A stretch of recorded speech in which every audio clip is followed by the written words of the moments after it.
Hello students, welcome back. जैसा कि हमने पिछली क्लास में पढ़ा कि आप किस तरह से आउटपुट के बारे में एज अ प्रोड्यूसर सोच सकते हैं, आउटपुट कैलकुलेट कर सकते हैं, जैसे टीपीपी, एमपीपी, एपीपी, उसका ग्राफ ड्रॉ कर सकते हैं। उसमें जो लॉ ऑफ वेरिएबल प्रोपोर्शन है, लॉ ऑफ डिमिनिशिंग रिटर्न्स है, उसको पढ़ा। अब हम नेक्स्ट माइलस्टोन की तरफ चल रहे हैं, विच इज कॉस्ट। कॉस्ट क्या है? तो जैसा कि हमने बात किया था, एक प्रोड्यूसर है, वो जब इनपुट को लाता है तो इनपुट को लाने के लिए उसको कुछ पे करना पड़ता है। जो उसको पे करना पड़ता है वही कॉस्ट है। एक बार इसको फॉर्मली देख लेते हैं। It is the monetary value of goods and services that producers and consumers purchase. अब देखते हैं इससे क्या समझा जा सकता है।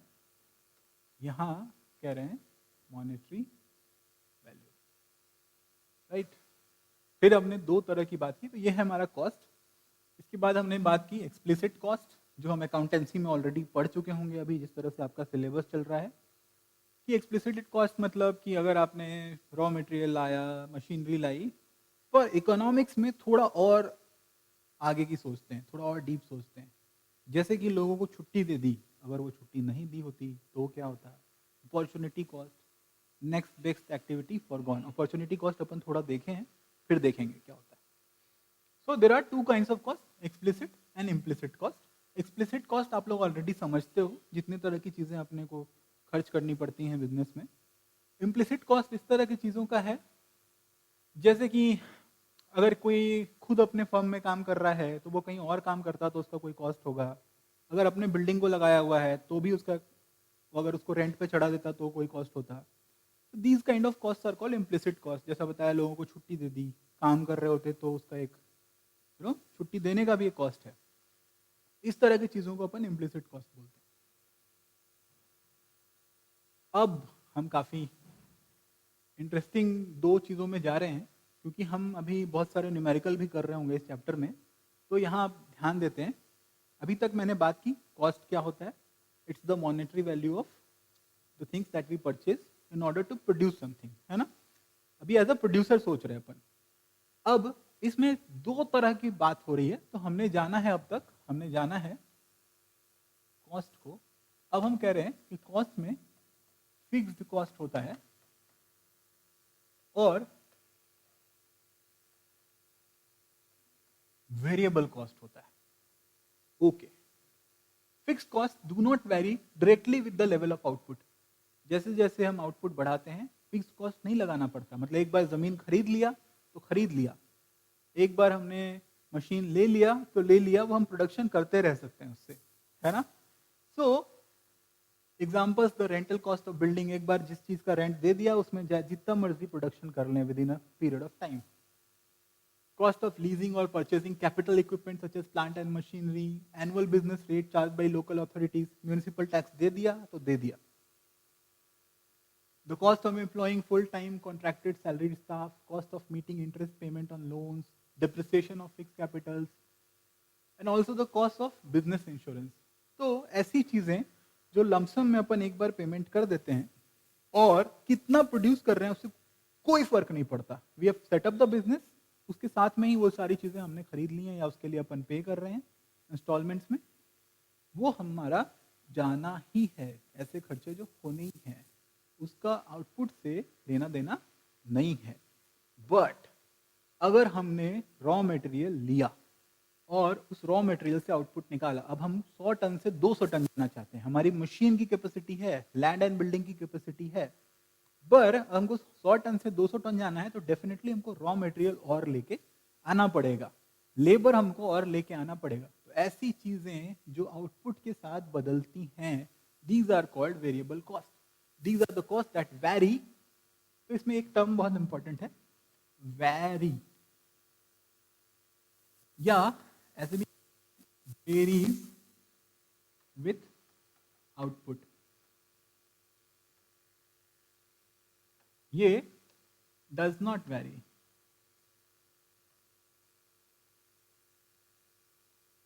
किसके साथ? आउटपुट से। Examples of variable costs include the cost of raw material, components, wages of part-time staff or employee paid by hour, cost of electricity, gas, depreciation of capital inputs due to wear and tear. दो तरह का depreciation होता है, एक तो machine as करती है, आप यूज करो ना करो उसका एक एज है, धीरे धीरे जंग लगेंगी, चीजें खराब होंगी. दूसरा बहुत ज्यादा यूज कर रहे हैं तो भी उसमें एक तरह का वियर एंड टीयर आता है. तो मशीनरी में जो wear and tear due to uses आता है वो यहाँ आता है, और जो उसकी लाइफ धीरे धीरे अपने आप घट रही होती है वो यहाँ आता है. थोड़ा टेक्निकल है, समझेंगे धीरे धीरे. जो चीजें आपको पक्की समझ में आ गई होंगी वो ये आ गई होंगी कि लैंड एंड बिल्डिंग के लिए जो रेंट दे दिया, how many units we are producing, that is a fixed cost. But things like raw material, labour, these are variable cost. Okay, next slide. अब हम बात करते हैं, थोड़ी सी इस पे पहले बात की थी, थोड़ा और डिटेल में कर लेते हैं. In the study of economics, the long run and short run, तो हम दो चीजों के बारे में बात कर रहे हैं. एक है लॉन्ग रन, ये बड़ा इंपॉर्टेंट है, ये आपको आगे जब मैक्रो इकोनॉमिक्स पढ़ोगे तब भी काम आएगा.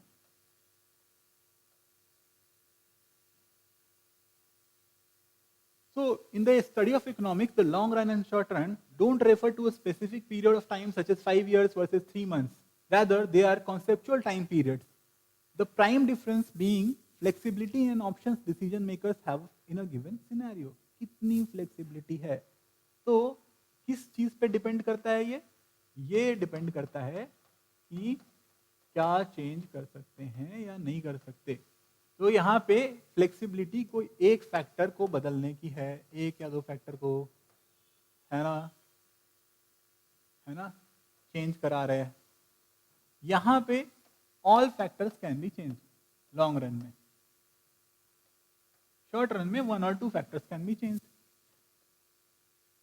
मतलब बिजनेस में स्ट्रक्चरल डिसीजंस हम लॉन्ग रन में ले सकते हैं, that we can enhance the capacity of machinery, we can increase the size of our building, we can bring new technology.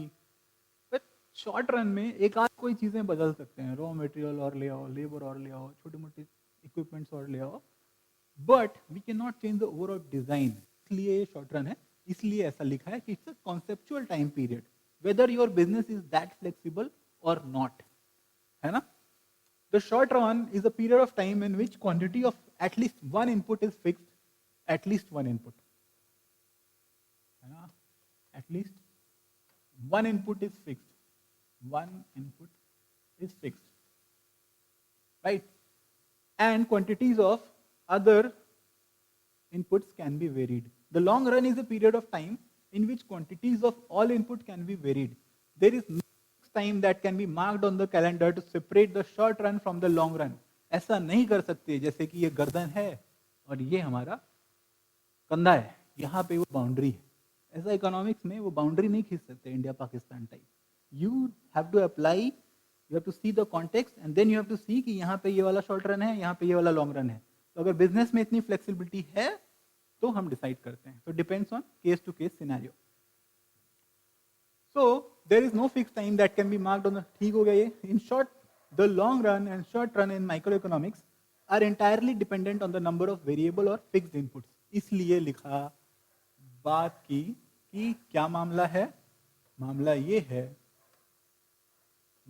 है कि हम क्या देख रहे होते हैं यहाँ पे. हम देख रहे होते हैं कि यहाँ पे चीजों को बदला जा सकता है. All the factors are variable in the long run. यहाँ पे at least one factor is fixed and other can be change. तो यहाँ पे फिक्स्ड और वेरिएबल का कॉन्सेप्ट होता है. लॉन्ग रन में सारे तरह के फैक्टर्स ऑफ प्रोडक्शन को अपन बदल सकते हैं. तो यहाँ पे फिक्स्ड कॉस्ट होता है, इसी के कारण वेरिएबल कॉस्ट होता है. ठीक है, आगे देखते हैं. एक एग्जांपल देख लेते हैं. Consider the example of a hockey stick manufacturer. A company in that industry will need the following to manufacture its sticks: raw material, labour, machinery, factory. Suppose the demand for hockey sticks has greatly increased, prompting the company to produce more sticks. क्या हो रहा है? Hockey stick manufacturer है, stick बनाने वाला.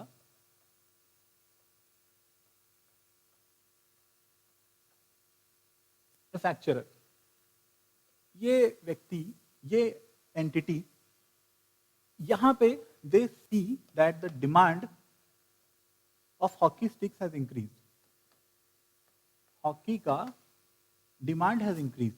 अब now they want some change, कैसे बढ़ाएं उस प्रोडक्शन को, right? So now what happens? Now additional labor will be needed. So what do they need? They need, क्या लेबर को बढ़ा सकते हैं? हाँ, बढ़ा सकते हैं।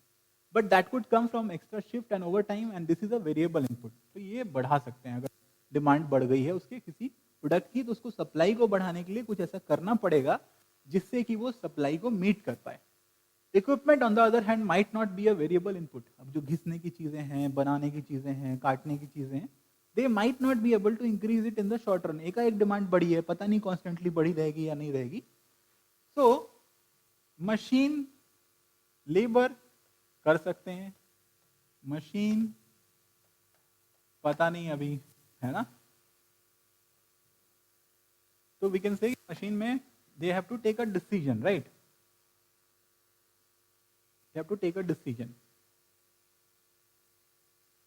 whether new equipment will be considered a variable input will depend on how long it would take to buy and install the equipment and to train workers to use it. Adding an extra factory on the other hand is certainly not something that could be done in a short period of time, so would be fixed input। तो हम क्या नहीं कर सकते? Land and building नहीं ला सकते, ये नहीं कर सकते, ये भी डाउटफुल है,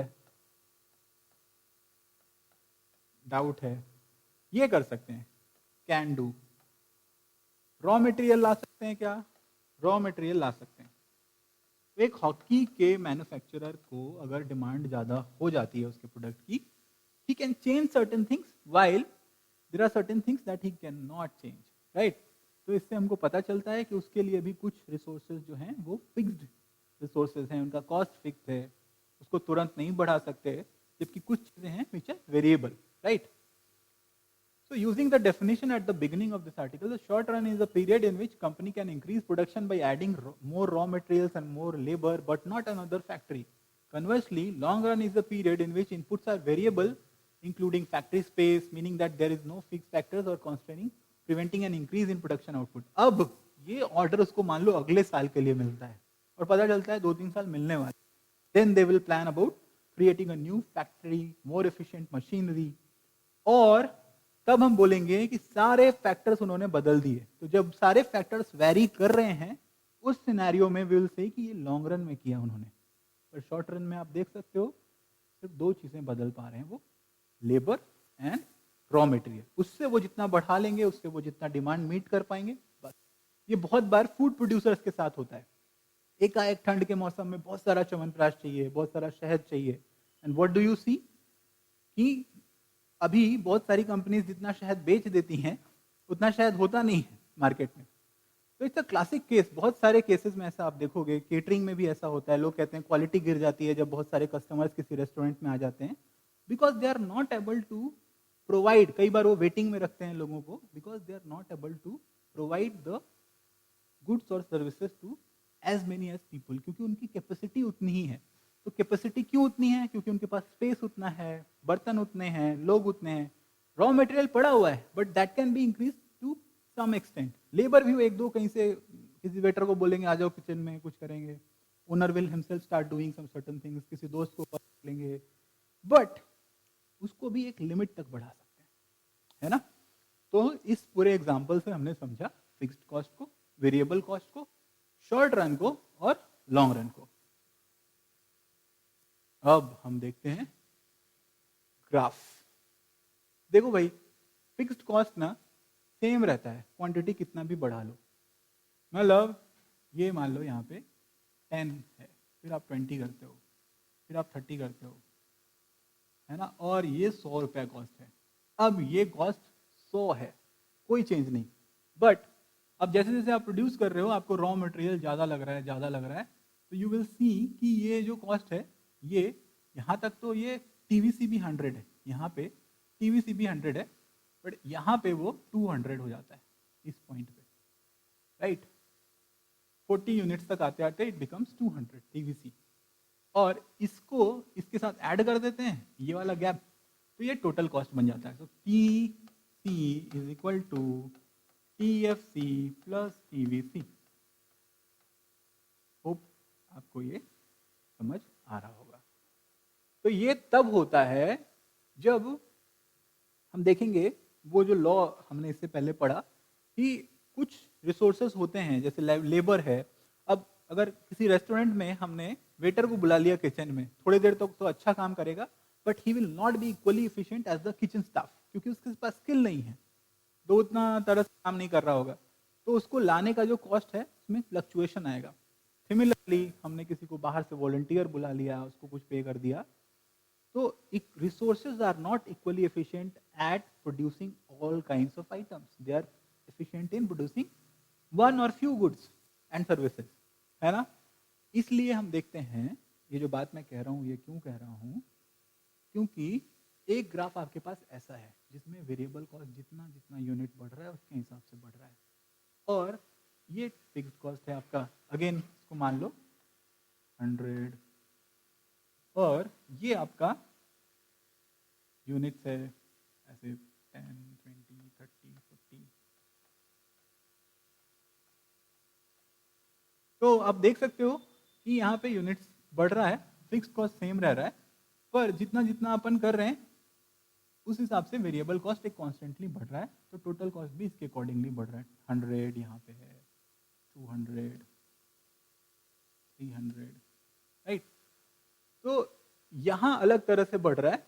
अब बढ़ते हैं, costs that vary with the level of output and are zero if no production, cost of raw material, wages, है ना? ये अगर फैक्ट्री में कोई प्रोडक्शन नहीं हो रहा, रॉ मटेरियल रखा होगा, इफ इट्स नॉट पेरिशेबल, कोई दिक्कत नहीं। फॉर एग्जांपल अगर मैं जूते बनाता हूँ, लेदर खरीद लिया है, प्रोडक्शन नहीं हुआ 4 दिन, कोई बात नहीं, रॉ मटेरियल के कॉस्ट पे कोई फर्क नहीं पड़ेगा।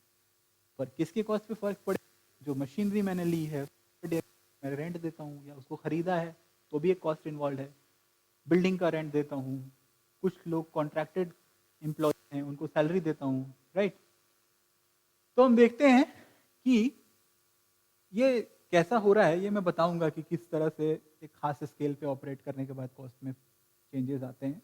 बट मोटा मोटा क्या हो रहा है, टीएफसी और टीवीसी ऐड करके टीसी बना रहे हैं, इतना अभी हम समझ लेते हैं, है ना? यहाँ पे लिखा भी है कि due to law of variable proportion, कि जब जब ऐड करते हैं तो तेजी से हमारा ये देखो कॉस्ट जो है शुरुआत में कम है, आउटपुट बढ़ रहा है, तो हमारा एवरेज जो है वो ठीक ठाक चल रहा है, जो कॉस्ट है उस रिसोर्स का वो ठीक ठाक चल रहा है। तो ये जो फंक्शन ये ऐसा हो रहा है, it happening due to law of variable proportion.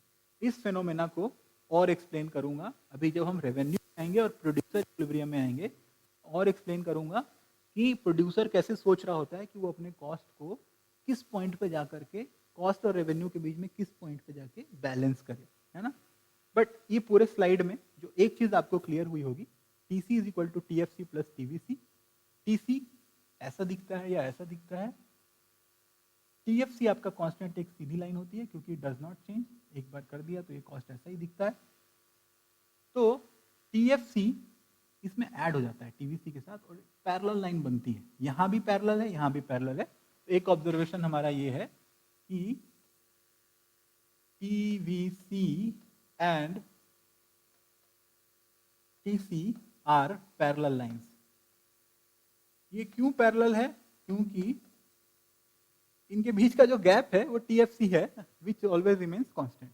ठीक है, आगे बढ़ते।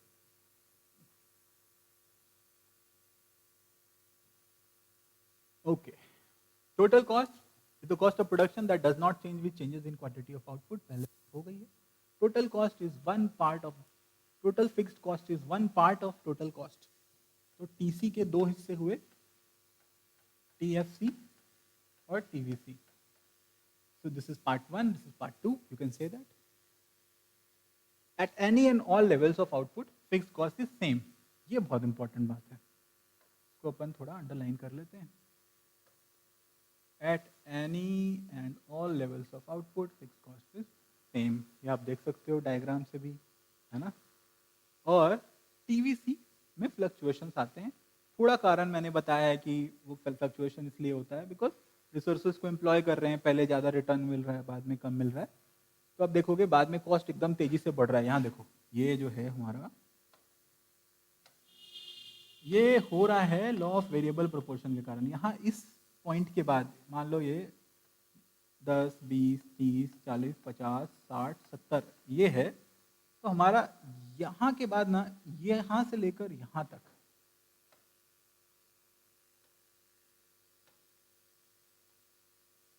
ये जो टाइम है यहाँ से लेकर यहाँ तक कॉस्ट एकाएक बढ़ रहा है, यहाँ कॉस्ट थोड़ा ठीक ठाक चल रहा है, ये वाला जो है, क्योंकि रिसोर्स उस हिसाब से ऑप्टिमम यूटिलाइजेशन रिसोर्सेज का हो रहा है।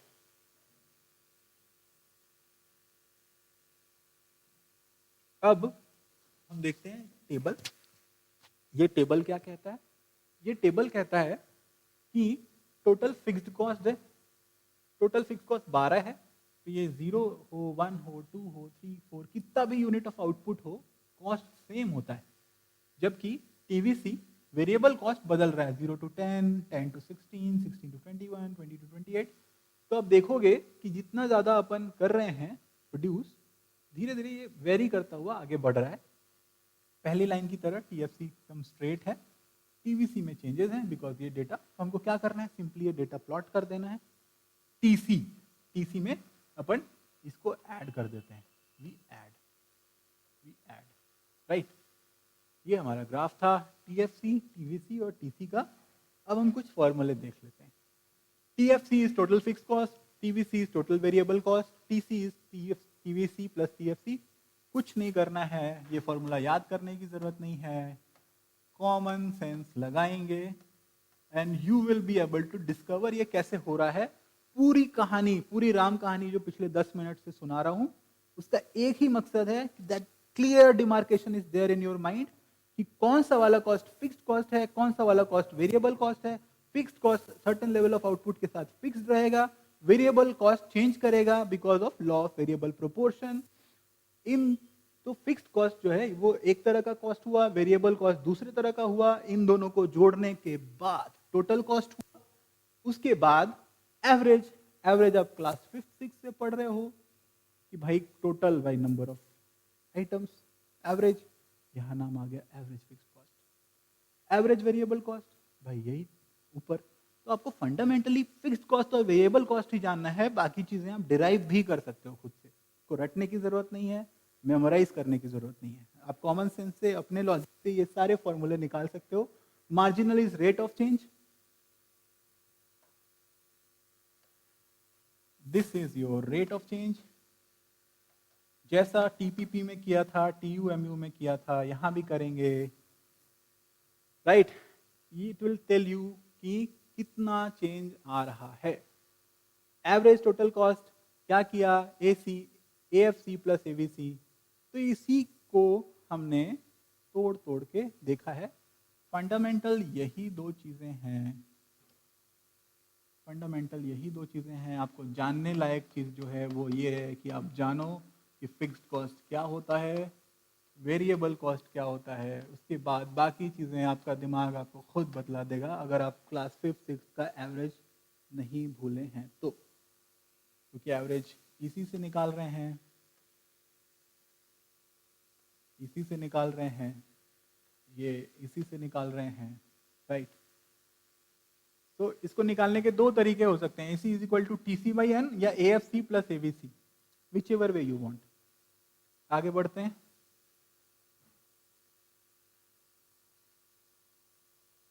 अब एक एग्जाम्पल है, एग्जाम्पल में 0 यूनिट के साथ टोटल कॉस्ट 40, 80, 102, 118, 130, 44 ये सारे नंबर्स हैं। TFC कांस्टेंट है, TVC आप देख सकते हो, है ना। तो ये सारा डेटा आपके पास है, आपको एक ग्राफ बनाना है। ये असाइनमेंट है आज का, ये असाइनमेंट आप करेंगे। इसमें कोई अगर दिक्कत आती है, you can send me a WhatsApp or you can call me, but this is your assignment after understanding fixed and variable cost and after understanding the formula for these concepts। आपको कुछ नहीं करना है, ये जो डेटा दिया हुआ है इसके आधार पे you will have, मैं एक रफ जैसा बना देता हूं।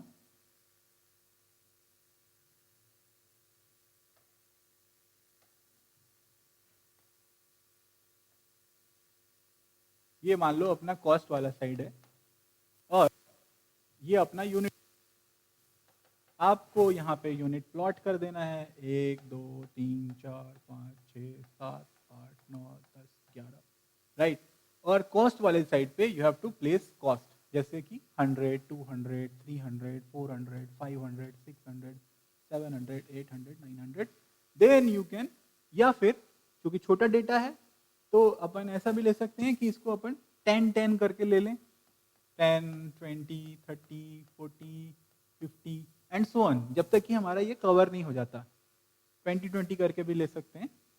सो the basic idea is to show units on this side, cost on this side, फिर जिसका जो डेटा है उस डेटा को पुट करेंगे, you will get shape of different types of cost, जैसे टीसी का, टीवीसी का, टीएफसी का, एमसी का, सबका सबका डेटा पुट करोगे, सबके कर्व्स आएंगे।